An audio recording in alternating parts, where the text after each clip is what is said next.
श्रीमद् भगवद गीता छठा अध्याय निष्काम कर्म योग का प्रतिपादन करते हुए आत्मोद्धार के लिए प्रेरणा तथा मनोनिग्रह पूर्वक ध्यान योग एवं योग भ्रष्ट की गति का वर्णन। श्री भगवान बोले, जो पुरुष कर्म फल का आश्रय न लेकर करने योग्य कर्म करता है वह सन्यासी तथा योगी है, और केवल अग्नि का त्याग करने वाला सन्यासी नहीं है तथा केवल क्रियाओं का त्याग करने वाला योगी नहीं है। हे अर्जुन, जिसको सन्यास ऐसा कहते हैं उसी को तू योग जान, क्योंकि संकल्पों का त्याग न करने वाला कोई भी पुरुष योगी नहीं होता। योग में आरूढ़ होने की इच्छा वाले मननशील पुरुष के लिए योग की प्राप्ति में निष्काम भाव से कर्म करना ही हेतु कहा जाता है, और योगारूढ़ हो जाने पर उस योगारूढ़ पुरुष का जो सर्व संकल्पों का अभाव है वही कल्याण में हेतु कहा जाता है। जिस काल में न तो इंद्रियों के भोगों में और न कर्मों में ही आसक्त होता है, उस काल में सर्व संकल्पों का त्यागी पुरुष योगारूढ़ कहा जाता है। अपने द्वारा अपना संसार समुद्र से उद्धार करे और अपने को अधोगति में न डाले, क्योंकि यह मनुष्य आप ही तो अपना मित्र है और आप ही अपना शत्रु है। जिस जीवात्मा द्वारा मन और इंद्रियों सहित शरीर जीता हुआ है, उस जीवात्मा का तो वह आप ही मित्र है, और जिसके द्वारा मन तथा इंद्रियों सहित शरीर नहीं जीता गया है, उसके लिए वह आप ही शत्रु के सदृश शत्रुता में बरतता है। सर्दी गर्मी और सुख दुखादि में तथा मान और अपमान में जिसके अंतःकरण की वृत्तियां भलीभांति शांत है, ऐसे स्वाधीन आत्मा वाले पुरुष के ज्ञान में सच्चिदानंद घन परमात्मा सम्यक प्रकार से स्थित है, अर्थात उसके ज्ञान में परमात्मा के सिवा अन्य कुछ नहीं होता। जिसका अंतःकरण ज्ञान विज्ञान से तृप्त है, जिसकी स्थिति विकार रहित है, जिसकी इंद्रियां भलीभांति जीती हुई हैं, और जिसके लिए मिट्टी पत्थर और सुवर्ण समान है, वह योगी युक्त अर्थात भगवत प्राप्त है, ऐसे कहा जाता है। सुहृद, मित्र, वैरी, उदासीन, मध्यस्थ, द्वेष्य और बंधुगणों में, धर्मात्माओं में और पापियों में भी समान भाव रखने वाला अत्यंत श्रेष्ठ है। मन और इंद्रियों सहित शरीर को वश में रखने वाला आशा रहित और संग्रह रहित योगी अकेला ही एकांत स्थान में स्थित होकर आत्मा को निरंतर परमात्मा में लगाए। शुद्ध भूमि में जिसके ऊपर क्रमशः कुशा, मृगछाला और वस्त्र बिछे हैं, जो न बहुत ऊंचा है और न बहुत नीचा, ऐसे अपने आसन को स्थापन करे। उस आसन पर बैठकर चित्त और इंद्रियों की क्रियाओं को वश में रखते हुए मन को एकाग्र करके अंतःकरण की शुद्धि के लिए योग का अभ्यास करे। काया, सिर और गले को समान एवं अचल धारण करके और स्थिर होकर अपनी नासिका के अग्रभाग पर दृष्टि जमाकर अन्य दिशाओं को न देखता हुआ ब्रह्मचारी के व्रत में स्थित भय रहित तथा भलीभांति शांत अंतःकरण वाला सावधान योगी मन को रोककर मुझ में चित्त वाला और मेरे परायण होकर स्थित होवे। वश में किए हुए मन वाला योगी इस प्रकार आत्मा को निरंतर मुझ परमेश्वर के स्वरूप में लगाता हुआ मुझ में रहने वाली परमानंद की पराकाष्ठा रूप शांति को प्राप्त होता है। हे अर्जुन,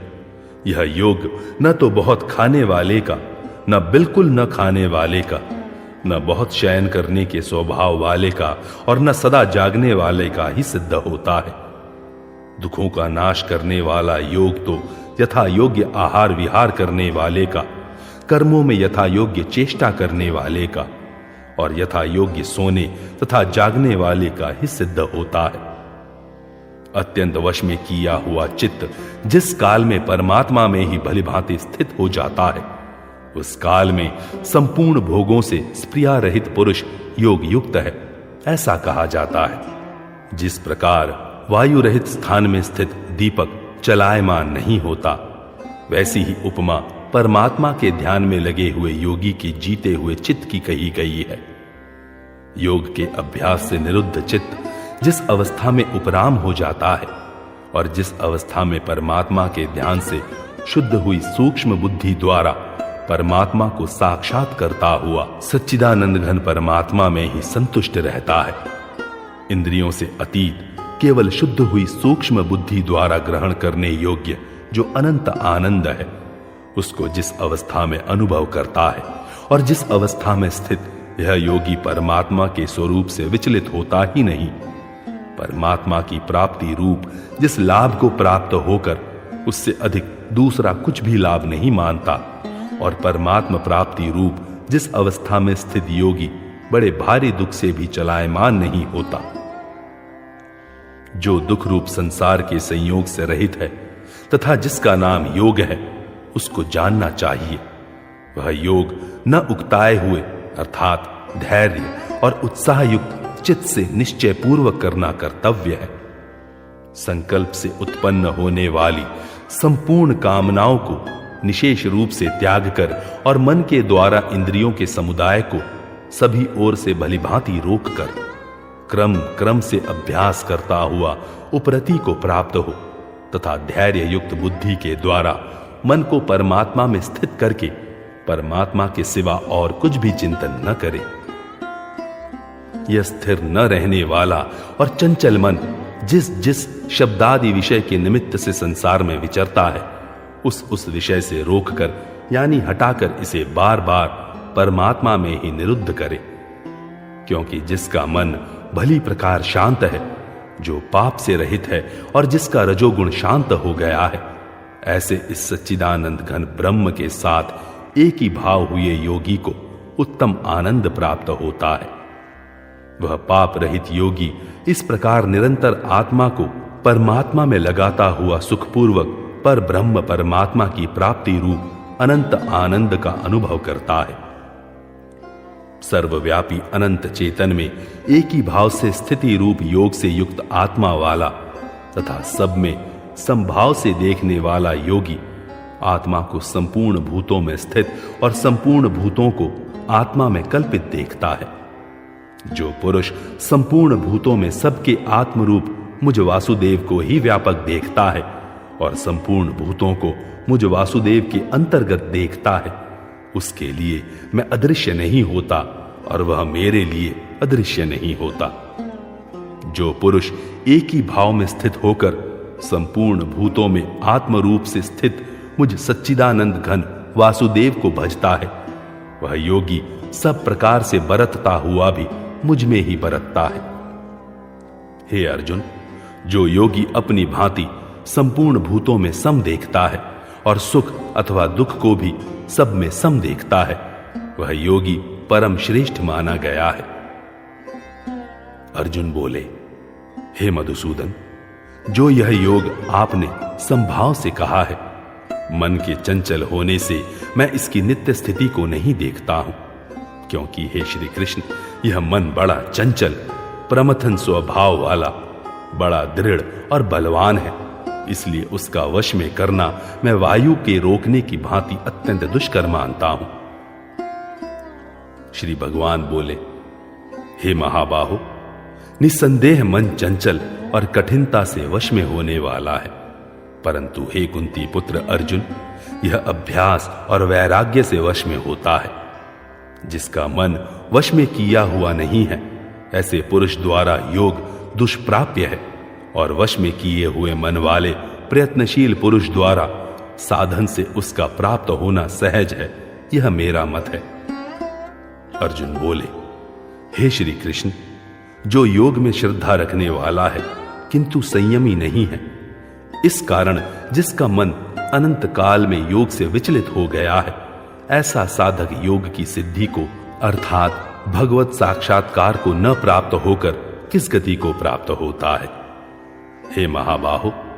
क्या वह भगवत प्राप्ति के मार्ग में मोहित और आश्रय रहित पुरुष छिन्न भिन्न बादल की भांति दोनों ओर से भ्रष्ट होकर नष्ट तो नहीं हो जाता? हे श्री कृष्ण, मेरे इस संचय को संपूर्ण रूप से छेदन करने के लिए आप ही योग्य हैं, क्योंकि आपके सिवा दूसरा इस संशय का छेदन करने वाला मिलना संभव नहीं है। श्री भगवान बोले, हे पार्थ, उस पुरुष का न तो इस लोक में नाश होता है और न परलोक में ही, क्योंकि हे प्यारे, आत्मोद्धार के लिए अर्थात भगवत प्राप्ति के लिए कर्म करने वाला कोई भी मनुष्य दुर्गति को प्राप्त नहीं होता। योग भ्रष्ट पुरुष पुण्यवानों के लोकों को अर्थात स्वर्गादि उत्तम लोकों को प्राप्त होकर उनमें बहुत वर्षों तक निवास करके फिर शुद्ध आचरण वाले श्रीमान पुरुषों के घर में जन्म लेता है, अथवा वैराग्यवान पुरुष उन लोकों में न जाकर ज्ञानवान योगियों के ही कुल में जन्म लेता है। परंतु इस प्रकार का जो यह जन्म है, जो संसार में निसंदेह अत्यंत दुर्लभ है, वहां उस पहले शरीर में संग्रह किए हुए बुद्धि संयोग को अर्थात समबुद्धि रूप योग के संस्कारों को अनायास ही प्राप्त हो जाता है। और हे कुरुनंदन, उसके प्रभाव से वह फिर परमात्मा की प्राप्ति रूप सिद्धि के लिए पहले से भी बढ़कर प्रयत्न करता है। वह श्रीमानों के घर में जन्म लेने वाला योग भ्रष्ट पराधीन हुआ भी उस पहले के अभ्यास से ही निस्संदेह भगवान की ओर आकर्षित किया जाता है, तथा समबुद्धि रूप योग का जिज्ञासु भी वेद में कहे हुए सकाम कर्मों के फल को उल्लंघन कर जाता है। परंतु प्रयत्न पूर्वक अभ्यास करने वाला योगी तो पिछले अनेक जन्मों के संस्कार बल से इसी जन्म में संसिद्ध होकर संपूर्ण पापों से रहित हो फिर तत्काल ही परम गति को प्राप्त हो जाता है। योगी तपस्वियों से श्रेष्ठ है, शास्त्र ज्ञानियों से भी श्रेष्ठ माना गया है, और सकाम कर्म करने वालों से भी योगी श्रेष्ठ है। इससे हे अर्जुन, तू योगी हो। संपूर्ण योगियों में भी जो श्रद्धावान योगी मुझ में लगे हुए अंतरात्मा से मुझको निरंतर भजता है, वह योगी मुझे परम श्रेष्ठ मान्य है। इस प्रकार श्रीमद् भगवद गीता पर्व के अंतर्गत ब्रह्म विद्या एवं योग शास्त्र रूप श्रीमद् भगवद गीतोपनिषद श्री कृष्ण अर्जुन संवाद में आत्म संयम योग नामक छठा अध्याय पूरा हुआ।